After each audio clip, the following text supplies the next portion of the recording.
Hey everybody, my name is Paul Howard, and welcome to Music Mecca's first installment of Decent Exposure. We're here on a very hot July day in North Nashville on the banks of the Cumberland River. My first guest today is dive bar soul artist Phillip-Michael Scales. So first of all, I want to say thanks for being here, Philip. Thanks for having me, man. Absolutely.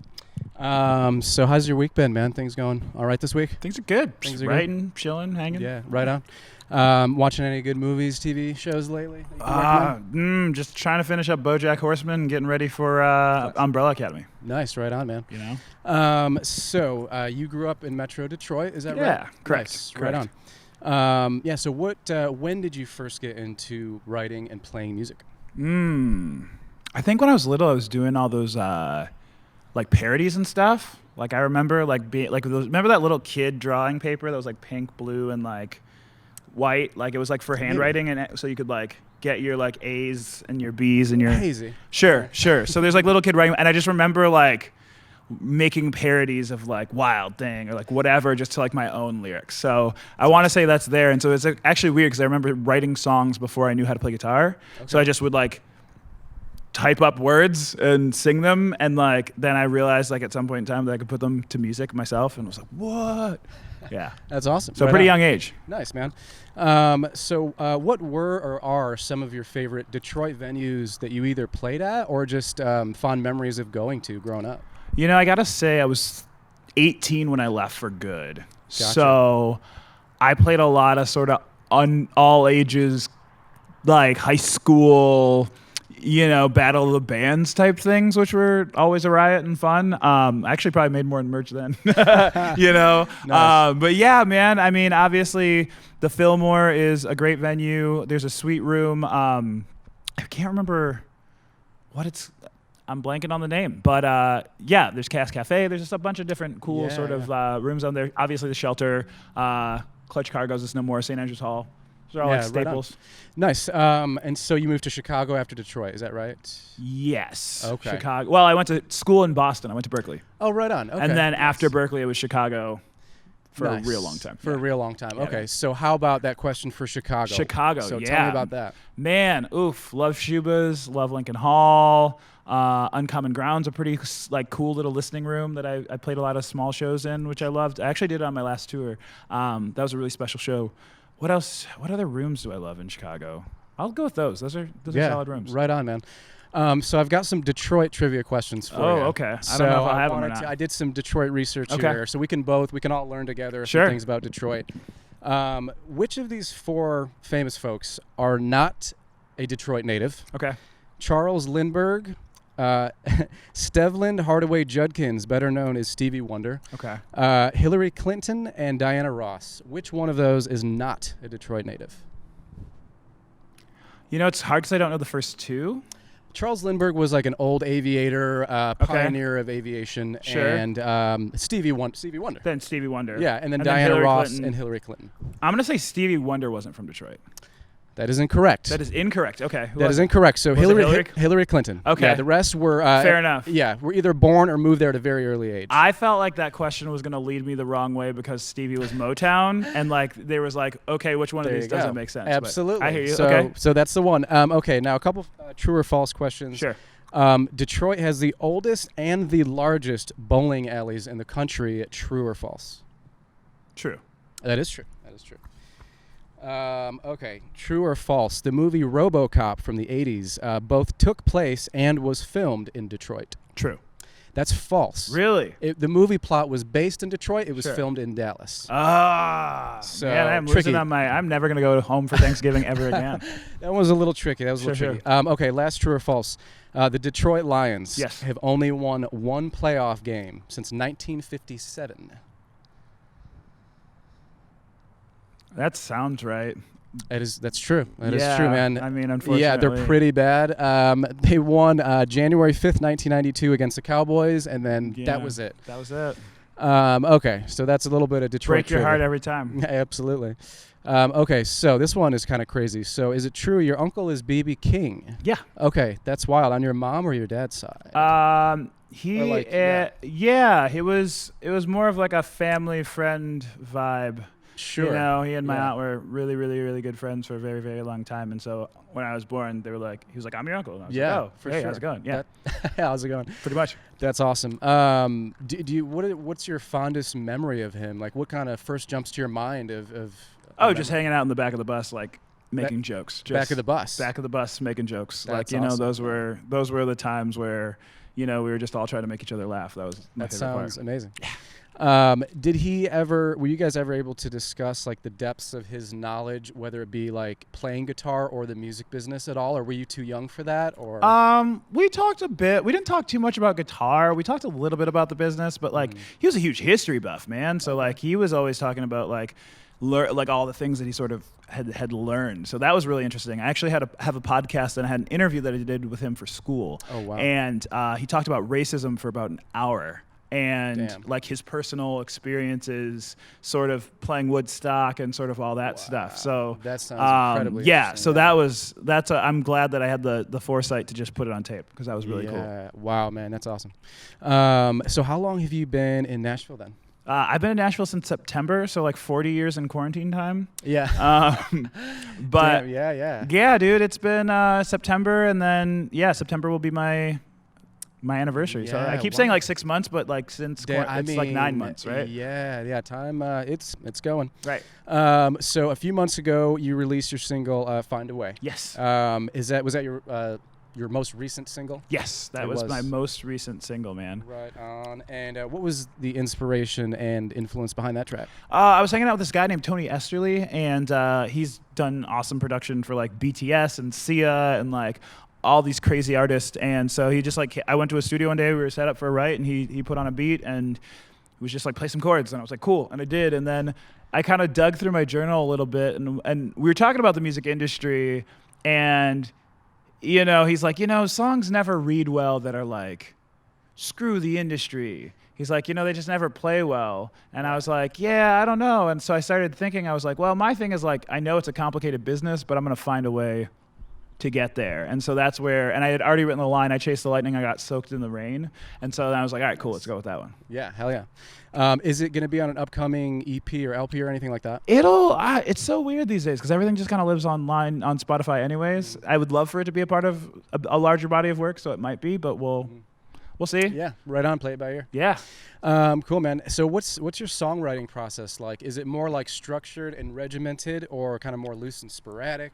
Do you have an atmosphere you seek out maybe kind of thing? You know, for me, I try to play guitar and inspire myself. You know, I just try to like learn other people's stuff. Like I basically try to like keep the input going until I get bored or until I get inspired, right? Like keep the input until I'm like, oh, I have a great alternate line. Like sometimes I'll listen to somebody else's song and I'll be like, oh, that's cool. And the melody gets stuck in my head. And then I'll like write something else. So like if I'm touring and driving for a really long time, like sometimes I'll just be like, blah, blah, blah, blah, blah. Oh, that's cool. And I'll type it in my notepad. And then like a block later, it's like, here's another one. And then I pull over and I just finish this, you know? Nice, right on. So who coined the term dive bar soul? That was and me. That's awesome. That's a really badass Thanks, moniker. man. What does that mean to you? How do you describe that? You know, it was interesting because I grew up the nephew of, you know, this blues legend, but I like stayed away from all that guitar, you know, all that like sort of bluesy stuff, solo stuff, and I was really into like indie rock, you know, like as I was coming up, like the Shins were big and Wilco was big and Stars were big, and so like this whole indie rock storytelling thing that I sort of fell in love with, but like it never quite fit in. And then like I get older and all of a sudden it's like there's some more blues in what I do, but like I also really like love that storytelling element. So it ends up being this like, you know, Dive Bar Soul is like a songwriting style of like indie rock, but like it's got this like bluesy soul passion with it too. Nice. That's so awesome. I felt like Dive Bar sort of like summed up the juke joint with the, you know, pitchfork tickets or whatever. Nice, man. Yeah, right on. Thanks, man. So can you tell us a story like from the road or a show that you played that you'll never forget? Something that comes to mind that is just a story from the road or from a show you've played. Story from the road or a show I played.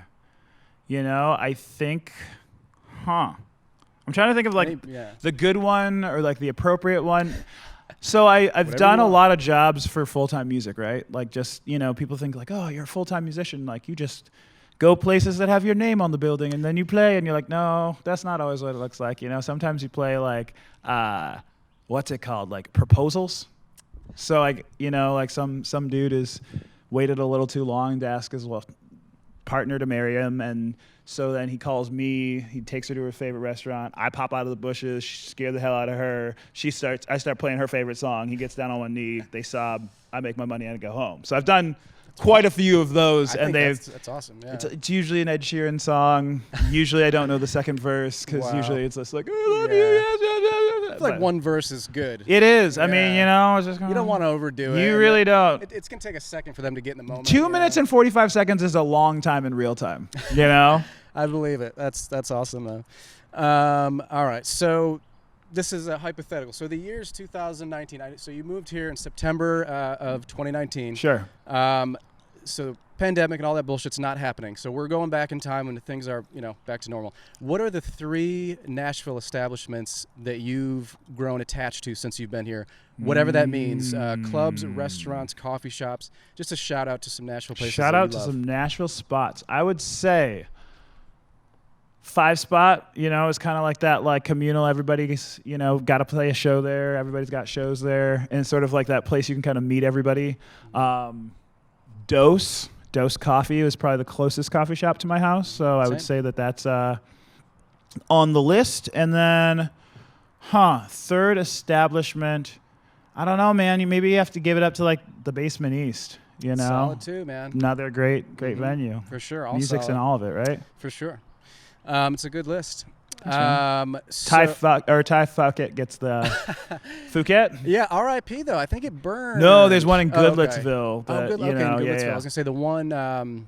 What is it? Across the bridge there. I think burned. But sure. Yeah. Yeah, there's Goodlettsville. Yeah. Well, good to know. Fouquet. Fouquet. And let's see. So, what might the latter half of the year have in store for Phillip-Michael Scales? What's on the agenda? What are you hoping to do for the latter half of this? Latter half of the year, I'm just going to keep writing. I've been buying some gear because I've gotten accustomed to the fact that I'm going to be living at home. So I'm going to try my hand at recording some of my own stuff and doing some of my own thing and seeing how it all pans out. But yeah, just trying to keep that wheel of ideas going. It's hard because when you're writing in a pandemic in your house, the same house, you can't go out, can't flirt with girls, you just got to stay home. It's rough. It's kind of, yeah. You got to start pulling at things to, For sure. Speaking of flirting with girls, for any hopefuls watching, are you an eligible bachelor? I am. You are? Okay.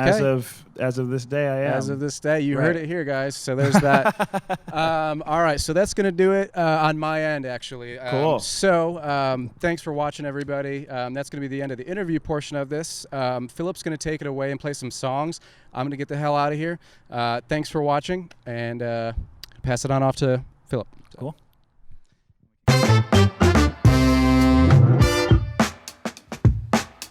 This episode of Decent Exposure is sponsored by Topo Chico.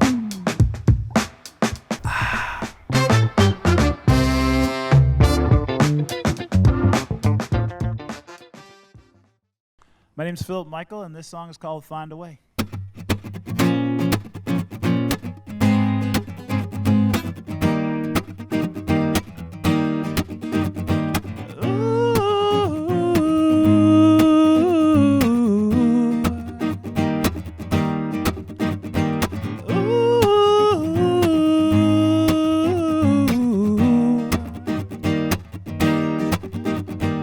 At the door, what I knew for sure blew up in my face. Woke up on the floor, I couldn't take no more, my darkest day. But I can't lose sleep on what I cannot change. I chased the lightning, I got soaked in the rain. Danced with my demons, still I couldn't see straight. Try to twist me, but I still won't break. I don't mind, I'll find a way out.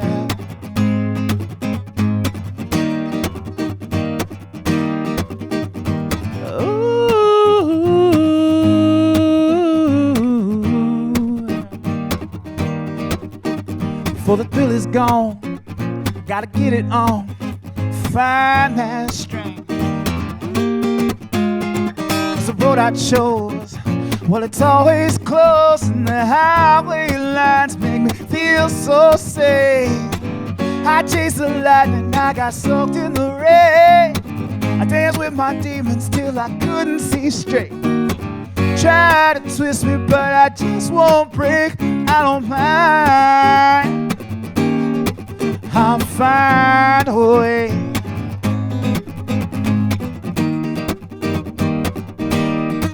I'll find a way.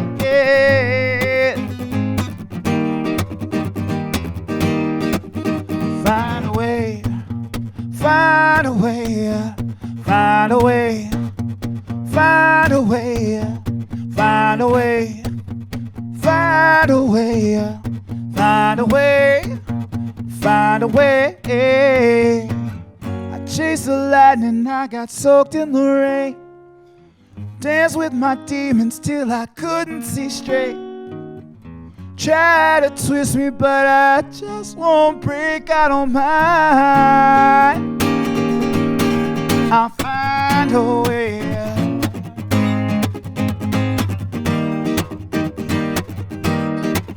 I'll find a way, yeah.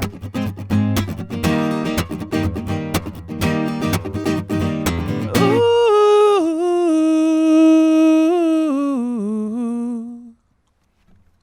Cool, thanks y'all. Appreciate it. All right. I'm a musician. What are you talking about? Is it weird to perform to two people? Well, acting like I ain't paid my dues. This song's called Shame. It's off a record called Singer-Songwriter. It was about when I was real depressed, playing music. I was working a terrible restaurant job, and I was gonna quit music, and then I wrote this tune. And it just made me feel better.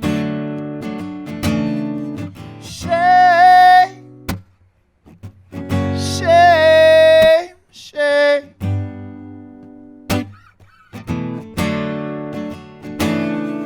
Shame, shame, shame.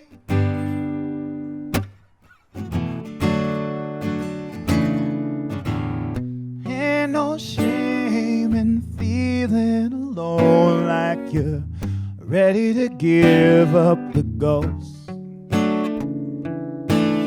Ain't no shame believing in winning if losing is all that you know.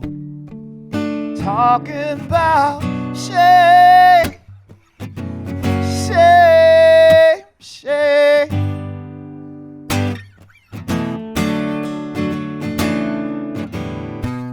No shame if you break down and cry, 'cause your passion won't pay for your life. No shame if those plans gotta change, 'cause you're so sick of just scraping by. 'Cause I made mountains of mistakes so high I could not see the ground. They replayed for 10 years in my brain. I was walking around haunted by nouns. I felt so ashamed, shame.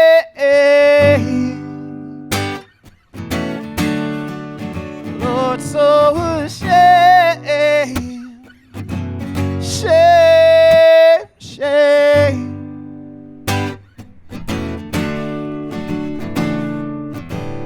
Ain't no shame if your hands start to shake, praying this cop ain't had a bad day. If she crosses the street, as soon as she sees you, no shame, feeling some type of way. Ain't no shame in walking away, 'cause your heart just can't take no more ache. Ain't no shame in been drinking all weekend just 'cause you needed the escape. 'Cause I kept all your letters, oh, like a soldier in a hole in the ground, knowing you ain't my soulmate, just the closest thing that I've found. I felt so ashamed,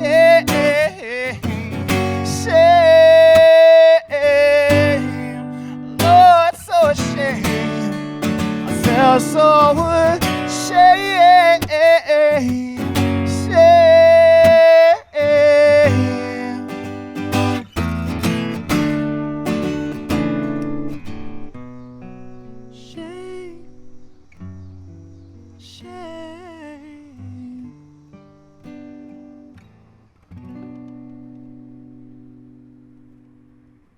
Cool. Thanks, Joe. Thank you.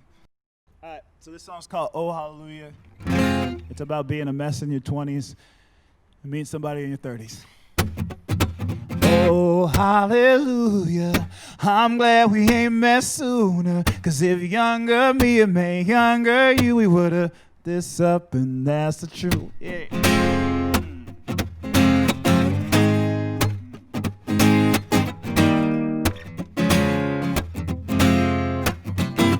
Thank God you were on the coast. I was searching for the man you know. I was reckless, selfish, scared. I broke things I can't repair. With your sweetness out of sight, you'd have eaten me alive. I'm sure it would have been exciting if fireworks fading tonight. So I sing, oh, hallelujah, I'm glad we ain't met sooner. 'Cause if younger me and me, younger you, we would've this up and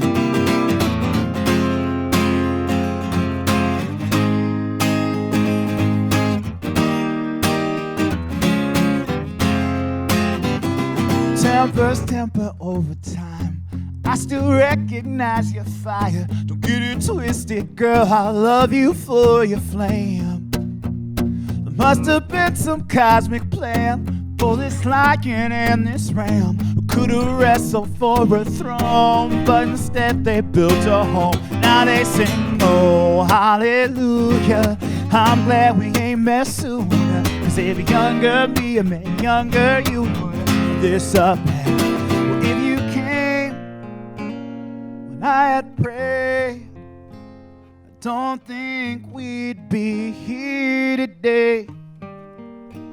So I thank whatever's up above that made me easier to love. And I sing, oh, hallelujah, I'm glad we ain't met sooner. 'Cause if younger me and me, younger you, we would've this up, and that's the truth. Oh, hallelujah, I'm glad we ain't met sooner. 'Cause if younger me and me, younger you, we would've this up, and that's the truth. Thanks, Al. Appreciate it. Thank you.